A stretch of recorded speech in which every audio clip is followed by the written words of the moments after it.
You remember it clearly. The movie line, the logo, the childhood moment. You can see it, hear it, feel it, and so can millions of other people. There's just one problem. It never happened. Entire groups of strangers often share the exact same false memory, the same misquoted line, the same altered spelling, the same version of an event history insists is wrong. People remember a children's book series spelled differently than it ever was. They recall a famous character saying a line the script never contained. They swear a public figure died years before they actually did. This phenomenon has been labeled the Mandela Effect, named after the widespread but incorrect memory that Nelson Mandela died in prison in the 1980s. But the phenomenon is older than the name and more unsettling. The mainstream explanation begins with a simple truth. Memory is not a recording device. It is reconstruction. Every time we recall something, we rebuild it from fragments. Images, emotions, language cues, cultural patterns. Each recall reshapes it. Details blur, gaps are filled in. Psychologists have shown how easily memory can be influenced. In controlled experiments, participants can be led to remember words that were never shown, events that never occurred, even childhood experiences that were entirely fabricated. They aren't confused. They are certain. The brain favors coherence over precision. If something almost fits a familiar pattern, the mind adjusts it.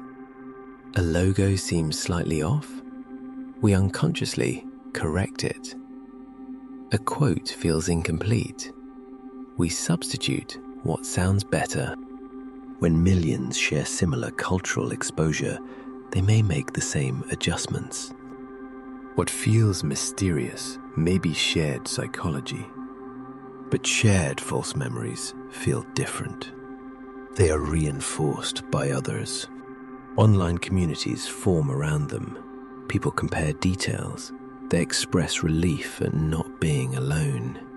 They insist the memory is too vivid to be wrong. And the internet amplifies it. Once a suggestion spreads, repetition gives it legitimacy. Search results cluster. Confirmation bias locks in. Yet some cases persist stubbornly. People recall specific brand logos that do not match archived designs. They insist on alternative spellings. They remember geographic details that contradict maps. When confronted with original evidence, the mind resists, because accepting error dismantles certainty, and certainty is comforting. The most disturbing element is not that memory is flawed, it's that it is collectively flawed. Entire populations can confidently misremember. In legal systems, eyewitness testimony has sent innocent people to prison based on sincere but inaccurate recollections. Memory contamination happens through conversation, media coverage, even subtle phrasing. When two people discuss an event, their inaccuracies can align. Memory is social, and social memory is powerful. Neuroscience deepens the explanation. Memories are distributed across neural networks, not stored as fixed files. Emotional intensity strengthens recall, but can distort detail. The brain compresses information, storing meaning rather than precision. We remember the gist, not the frame-by-frame truth. Each retelling becomes a rewrite. Misquotes spread because they sound better.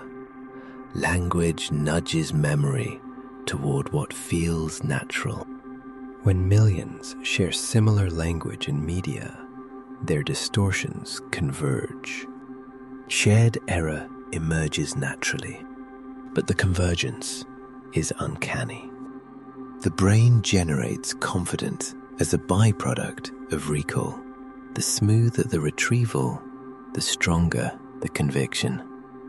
That smoothness reflects familiarity, not truth. Repetition breeds belief. Belief reshapes memory. In a digital world saturated with images, headlines, and viral narratives, the boundary between memory and suggestion thins. If memory can shift collectively, what does that mean for history? For testimony? For identity? The skeptical interpretation is clear.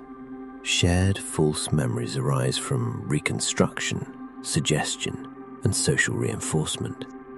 A more cautious view suggests the digital age accelerates distortion through algorithmic feedback loops. And a speculative view imagines something stranger: alternate timelines, simulation glitches, fragments of parallel realities bleeding into awareness. There is no scientific evidence for those ideas.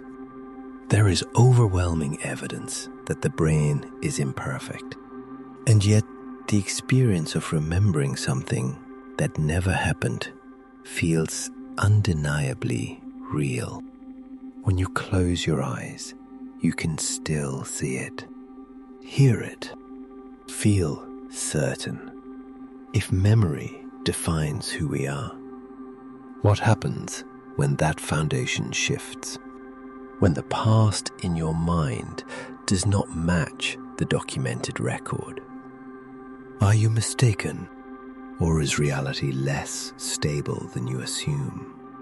The next time you are absolutely certain about a detail from the past, ask yourself, is it a memory or a reconstruction so convincing you can no longer tell the difference?